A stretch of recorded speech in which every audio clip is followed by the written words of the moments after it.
Hola, bienvenidos a Historia sin excusas, donde conversamos de historia sin razón aparente. Acompáñanos en esta aventura a través del tiempo, mirando cómo los seres humanos han construido el mundo que conocemos y que tú seguirás construyendo. Saben, hace unos días revisando un libro me encontré con esta imagen. Este señor de peinado llamativo y estilo de vestir bastante particular es Luis XIV, rey de Francia. Es notable cómo esta pintura nos muestra a uno de los gobernantes más poderosos del siglo XVII. Pero saben, fue en ese momento que me pregunté, ¿por qué dejamos de ser gobernados por reyes si eran tan poderosos? ¿Por qué comenzó a ser lógico que el pueblo eligiera a sus gobernantes? Si bien existen antecedentes que podemos encontrar en la antigua Grecia para responder estas preguntas, lo que hoy son nuestros sistemas de gobierno tienen orígenes bastante más cercanos en el tiempo. Los gobiernos tal cual los conocemos hoy comenzaron a tomar forma desde la segunda mitad del siglo XVIII. Un elemento importante para que esto ocurra fue el movimiento intelectual de la Ilustración, que con sus ideas llamaba a comprender el mundo a partir del uso de la razón, es decir, de la inteligencia del ser humano. Era un grito de libertad respecto a las creencias que por siglos se habían impuesto en Europa asociadas a las lógicas de origen divino del poder. Los reyes gobernaban pues Dios se los permitía.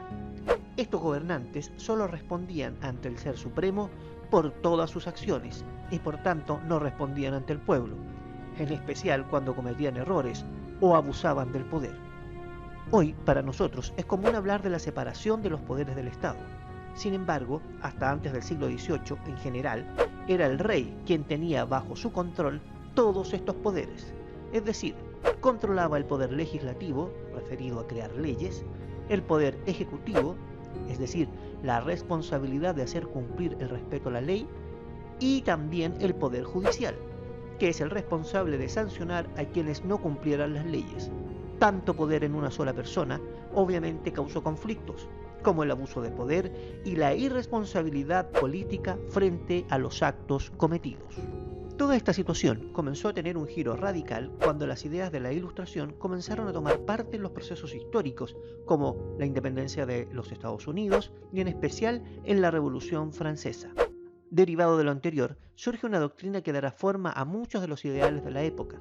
Nos referimos al liberalismo, que, como su nombre lo indica, descansa esencialmente en proclamar la libertad frente a todas las ataduras existentes hasta ese momento, en especial las que imponían los reyes. El liberalismo tiene manifestaciones políticas, económicas y sociales. En este contexto, comenzarán a desarrollarse los primeros sistemas modernos de gobierno republicano. Pero, ¿qué es un gobierno republicano? La mejor manera de comprender esto es considerándolo como un gobierno opuesto a la existencia de una monarquía. Un rey, un monarca, una monarquía, el gobierno de uno solo. Por su parte, la república es un gobierno que distribuye el poder entre más personas e instituciones, evitando que se concentren y se produzcan abusos. Desde el siglo XIX, las repúblicas comenzarán a extenderse por Europa y América, instalando conceptos como los de soberanía popular, es decir, el poder reside en el pueblo y es él quien elige a sus gobernantes, ya no es heredable como en el caso de una monarquía. Con esto se transforma en un principio esencial de una república la separación de los poderes del Estado. Y es en este punto también que surge un concepto esencial para comprender las repúblicas modernas y los estados-nación. Nos referimos a la Constitución.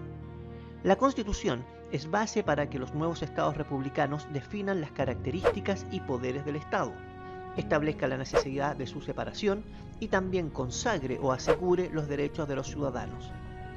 Estos derechos, en muchos casos, son de carácter individual y comienzan a quedar consagrados en documentos como la Declaración de Independencia de los Estados Unidos del año 1776 y en la Declaración de los Derechos del Hombre y el Ciudadano en Francia de 1789.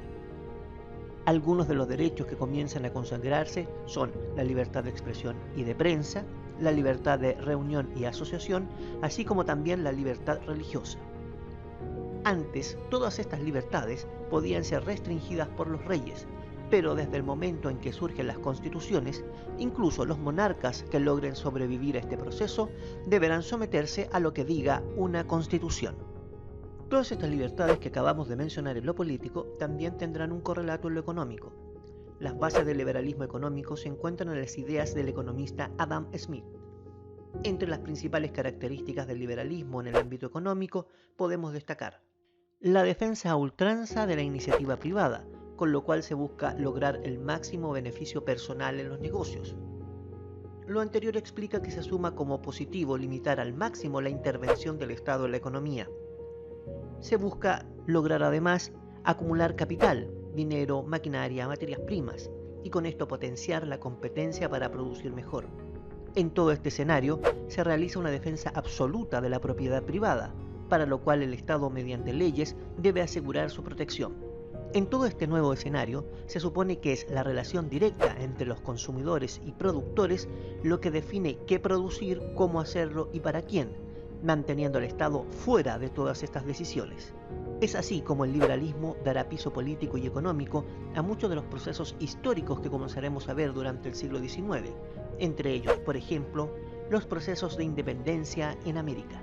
Hasta acá esta primera cápsula de Historia sin excusas, donde conversamos de historia sin razón aparente. Pronto nos volveremos a encontrar. Cuídense y que estén muy bien.